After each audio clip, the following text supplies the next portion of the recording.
Hey everyone, welcome to the third and final part of my response to Shock 16's community question of your consoles in the first game you played on them. Hopefully I haven't covered these before. I have skimmed the other videos.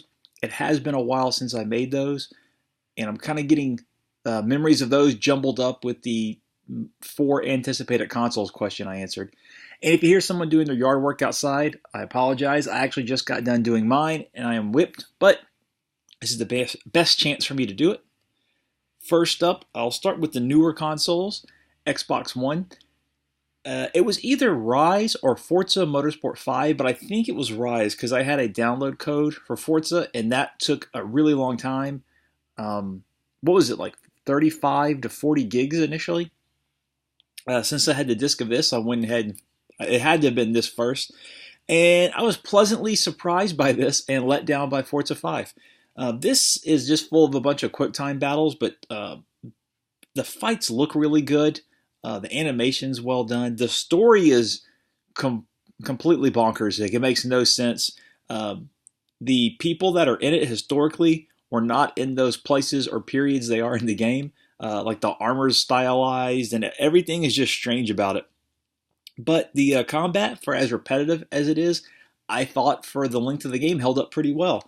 I also played the multiplayer quite a bit. It was a fun arena brawler where you could set traps and stuff and try to trick enemies or fight off waves of enemies with a friend. But, oh wow, 2013 already. I didn't realize the system had been out that long already. But yeah, so Rise, Son of Rome, pretty fun little game. Forza I was very disappointed in because initially they had a bunch of leveling gimmicks where they wanted you to pay money for it, and that was splashed in every load screen, and that was just a big disappointment. I did love the tactile accelerator though, with the triggers on the controller. Depending on what terrain you were, you'd have force feedback on the trigger. That's an excellent touch. For the PS4, I had Knack and Killzone Shadowfall, and of course I put in Killzone first. This is a very, very strange game. Unlike a lot of first-person shooters where you have a set piece and then you go to the next set piece, this one would have that, but weird lulls in between. So, say you're going down a hallway, you would expect at the intersection of a hallway that there would be an encounter or something. Instead, no, you would kind of go through it, take a turn, and maybe 3/4 through the second hallway you'd have a fight. And then there'd be some doors, and you think, okay, more enemies. But no. You could go through the doors, you go down a hall, you go up an elevator, you go down another hall, then you fight enemies. I really don't know what they were doing with the pacing of this. It was all over the place. I mean, it looks really, really good. Probably still does, since this came out in 2013 as well. But like I said, the pacing was very strange. However, I love the multiplayer to this. The kill zones for me have always been kind of disappointing campaign-wise. They look visually real cinematic, but there's either, like in this one, there were too many parts where it dragged, or in part 3 there were scripting problems where I'd enter an area. I remember one time I went up a stairwell and there were 3 Helghast soldiers just staring at me because the trigger, like the story trigger, hadn't been engaged for them to come alive and come after me. But the multiplayer's always been fun, and that is no exception to Shadowfall. Had a class-based system, and I played the hell out of it. One of the few shooters, at least at that time, that really gave support classes a lot of stuff to do, so you weren't just kind of sitting around throwing ammo out. Let's see here. I can hear my neighbor yelling to the guy cutting her grass. I'll do the handhelds. This is my original Game Boy. It will not work because there are no batteries in it due to the fact that there was some corrosion, which I've been cleaning out, and it looks pretty good. I guess I got it all last time I was trying to get it working. And the game in it is the first one I played, the almighty Tetris. Now, for Christmas morning, I woke up, must have been like 1 in the morning, snuck out to the living room, and I found this boxed with 2 copies, or 2 games, Nemesis and Double Dragon, and I couldn't wait. I snuck them back to my room, fired them up, and I haven't played them since because I pawned them off to get a Super Nintendo. But I would really like to get Nemesis back because I remember having a lot of fun with those 2 and just being super impressed that I had those in my hand. I also got Zelda later and Metroid 2. I sold Zelda, I still have Metroid 2, and those being really impressive. Yeah, just I mean, it's sold a ton for a reason. But Tetris was the first game I played. It was the pack-in. Obviously, I don't think I played the other two first. It might have been Double Dragon because I had played the NES version, but I think I went with Tetris just because it was in the box and ready to go. And what can you say about Tetris? I know some people get really tired of how much praise it gets, but I'm going to be one of the people that praises it because I love the hell out of this game. And when I lived at home, uh, up until when I was in college, my parents actually made me hide the Game Boy because they would pick it up and start playing Tetris. And I couldn't find the Game Boy one day. And this is after the GBA, or maybe not the GBA, Game Boy Color and stuff had been out, but I was still playing this, and asked where it was, and they had hid it in a cabinet, and they said, "Don't leave it on the counter in the kitchen because it'll distract us." That's the power of Tetris, and of course the system's incredible. Not so incredible, Sega Game Gear. I thought I had a box copy of Sonic 2, but I guess I was thinking of this. This is World Series Baseball and the pack-in Sonic 2. Here's where it gets tricky. I played Sonic 2 at a friend's house.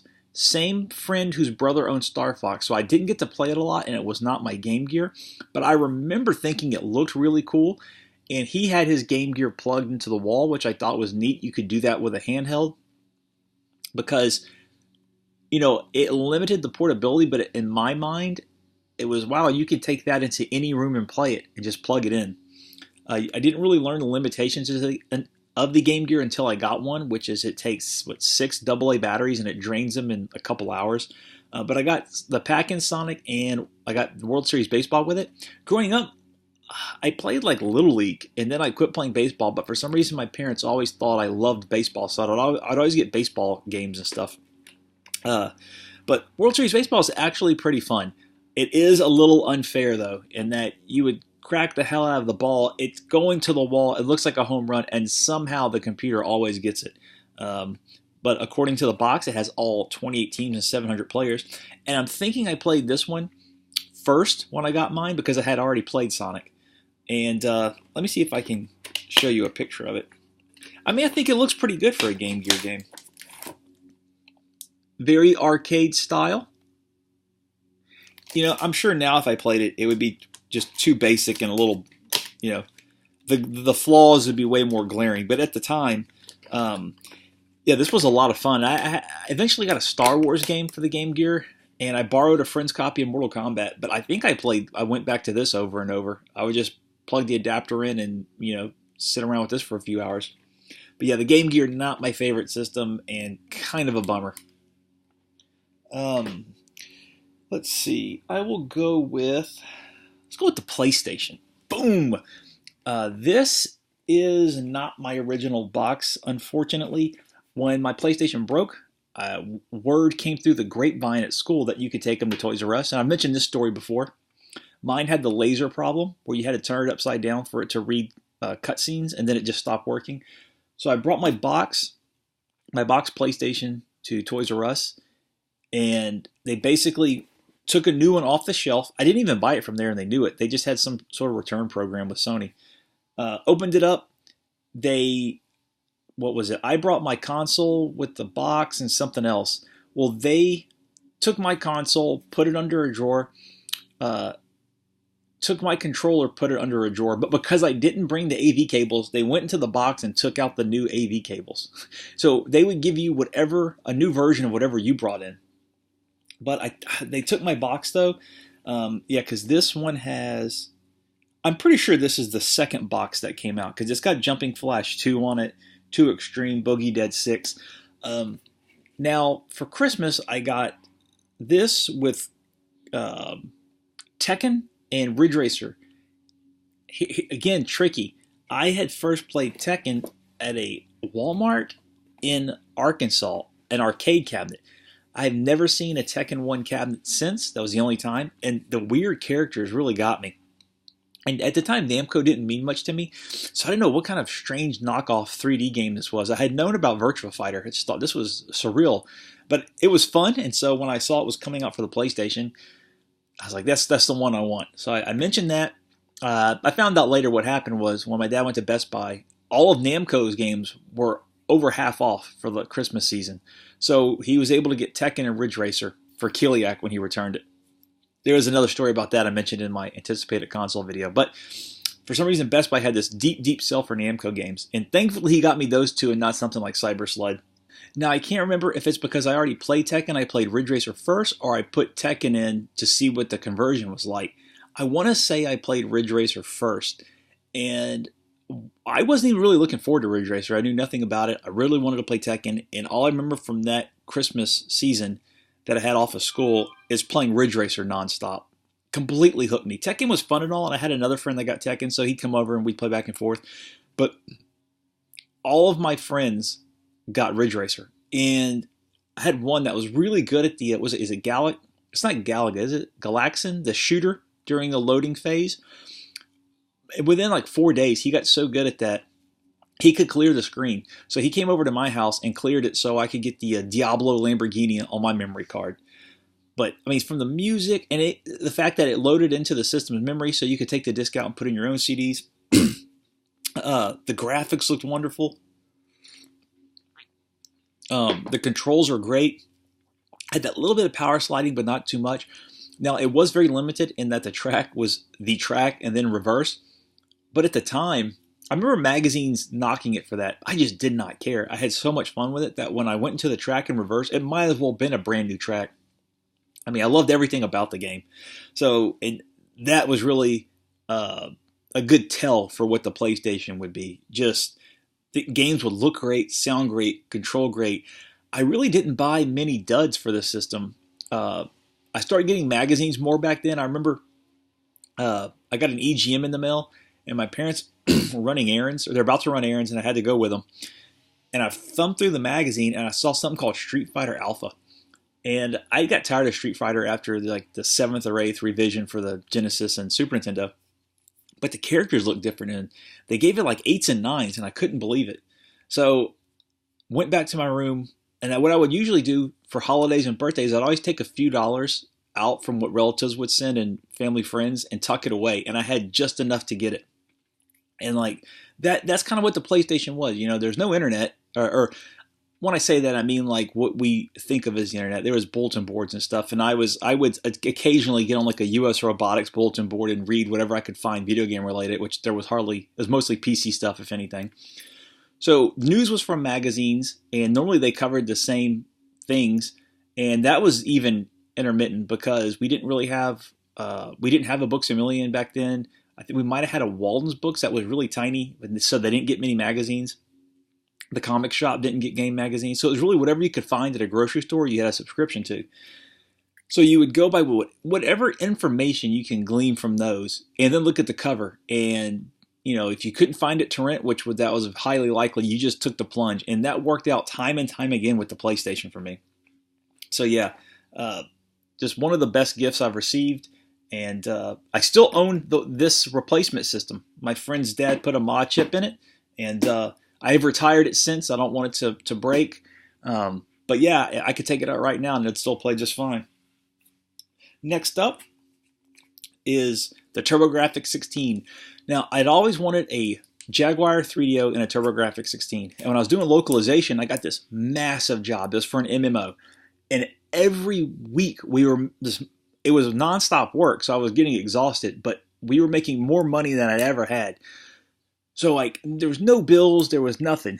Sure, I had sleep exhaustion, and I was losing hair because people were turning stuff in late or not completely finished, and I had to finish it at all hours of the night. But with the influx of cash, I've got the 3DO, the Jaguar, and I got a TurboGrafx 16. And now what's funny is at the time, the TurboGrafx was the least popular of the consoles. It was the cheapest. Nobody wanted them back then. This is before the retro craze kind of hit, and if anyone wanted anything, it was the NES or maybe one of the early Ataris. So this was nothing. I got this in 5 games. Now, unfortunately, the other games kind of, I don't want to say they're bad. They're just not my thing. It's hockey, I think boxing. Final Sprint was okay, but this is the one I ended up playing the most. Unfortunately, this is actually the case to Legendary Axe. Whoever sold it to me just had the manual for Bonks. But not that I was blown away with Bonks because, I had played platformers before, but I really like the style of it. Of course, I remember seeing him in magazines. He was really all over the place on like GamePro and EGM back then. And the screenshots of him eating meat and his head exploding with the smoke coming out like a volcano. I mean, that's borderline iconic for me. I saw it so much. So finally being able to play that, it was a lot of fun. Basic for a platformer, but little things like he could climb up the sides of mountains with his teeth, which was hilarious. Great visual gags like that, little smiley faces you gather. Just kind of a new world of that era I hadn't been privy to before. Nintendo games were bright, so were Sega games, but the TurboGrafx stuff can also be a bit more goofier than those. So it was really fun, to finally experience that. And I eventually didn't get too many US games for it. I think I have like 5 total, and all the rest are imports. So that's really for the Duo R, since the card systems are region locked. But for the TurboGrafx 16 proper, Bonk's Adventure. Let's see. Now I'll go with next the Neo Geo CD. Now, I owned a Neo Geo CD in the early 2000s, and I had a copy of Fatal Fury 3 with it. I really didn't get to play it much because I was broke back then, and I knew I was stretching it by buying it, but I had to play it. I love Neo Geo games. I couldn't afford an AES or MVS, so it was only, I think, $90. I want to say it was $90, and I got a Neo Geo CD, 2 arcade sticks, and a copy of Fatal Fury 3. A friend of mine said, you can burn games for it. So I knew I had it for about 1 week is how long I could keep it. So I got my friend over, same friend that we hung out Christmas morning, playing PlayStation, eating candy. And he was pumped for it too. So I just sat there and burned games all night when I first heard about it. And so me and him sat and played for like 2 days straight one weekend. It was Cross Swords, Samurai Showdown, Viewpoint, and one other game. And this is the one I got with it, so we fired this up. Now, at the time, I was not really impressed with Fatal Fury 3, and since then I've read this is kind of like the least liked of the series. I do like the cover, though. SNK always had more realistic-looking characters on their covers. But I really enjoyed Fatal Fury 2 for the Genesis, but 3 didn't really tick the boxes for me, but I did really like Samurai Showdown, Cross Sword, and Viewpoint. We played those the most. I had a few more, but I really don't remember what they were. And then, I had to get rid of it like a week and a half later. And I made all my money back because I got such a good deal on it, but kicked myself forever. It would be another 15 years, no, 12 or 13 years before I would get another one. And when I got it, it was I had one game, which was Samurai Showdown 2. Now, the guy sent me Samurai Showdown 2, a disc-only game, which turned out to be Windjammers, which was great because that alone was worth the system. But I didn't know what it was, and it just said something like Hyper Action Battle Game or something on it. And he had sent a copy of Samurai Showdown 2, so I played it a lot. Problem with that is I also ordered a copy of what I thought was Samurai Showdown 1 from eBay. The seller referred to this as Samurai Showdown 2, but you couldn't really see it. It was laying on his bed, so when I knew the system was coming in, I went to eBay, looked up Samurai Showdown, and this was being sold as part 1, ordered it, and so I eventually had 2 copies of it, and then I would get a third copy when another seller in a lot would mislabel it. Samurai Showdown 1 actually has the cover of, it shares the same cover with the Sega CD and the Genesis and Super Nintendo versions. 3DO one is different, but it's got, was Hamaro, something like that? I can't believe I'm forgetting his name, but he's standing in the ocean. He looks like Robert Smith from The Cure in that picture. But yeah, this was a lot of fun. I mean, this is probably one of the cheapest Neo Geo CD games you can get, and it is one of the best values you can get. When you kind of factor in load times, graphics, and just gameplay, it's it's got load time, so it's a little more than you would experience on, say, a Sega Saturn or PlayStation. Well, not PlayStation, because Samurai Showdown 3 is terrible, but a little more than you'd expect. But it looks really nice, controls perfect, sounds great. So yeah, while my initial experience wasn't too hot in terms of Fatal Fury 3, the follow-up with Samurai Showdown 2 couldn't have been better. One more, and it's the biggie. It's the MVS. This is a Jammin Nation X consoleized MVS. He had this offer where he could make it look how you want it, and initially I wanted one to look like an AES system, but he required that you knew like the materials you wanted, the dimensions. I had no idea about any of that. I think this is Metal Slug 2. I keep it in so the pins will stay clean, and it's fine. Not the first game I played though. So he said, I can make you a basic one and get it out the door in a week. I said, do it. So what he did do for me is I told him my space was kind of tight and I wasn't sure what kind of TV this would be hooked up to.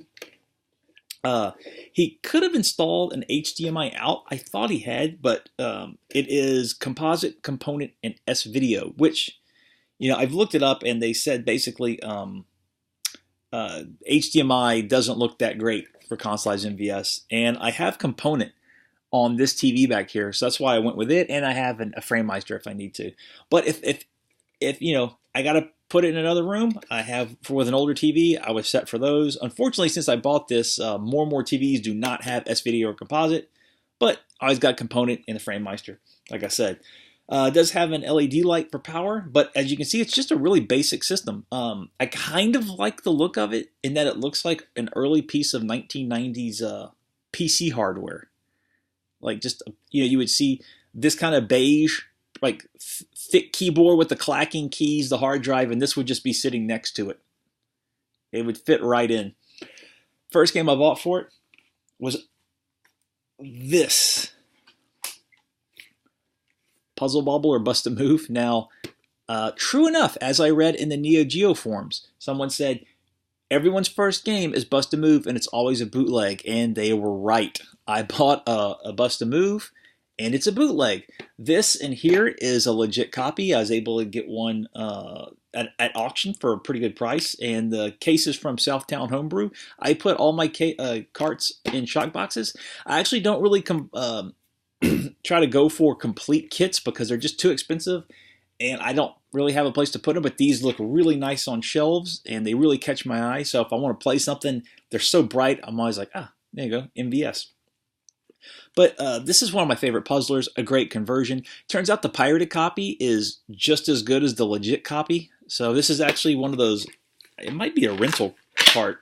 But the boards do match. I learned after the first experience to go to Got Walls, check out the stickers, which they don't have to be 100%, but they do have pictures of the boards, and make sure the boards match, because I got in one pirated game after that, SVC Chaos, which was really annoying, but everything I've gotten since has been legit. Kind of why I slowed down on MVS, because it's just a pain when you want to buy something. You have to do all this homework just to get a legit game.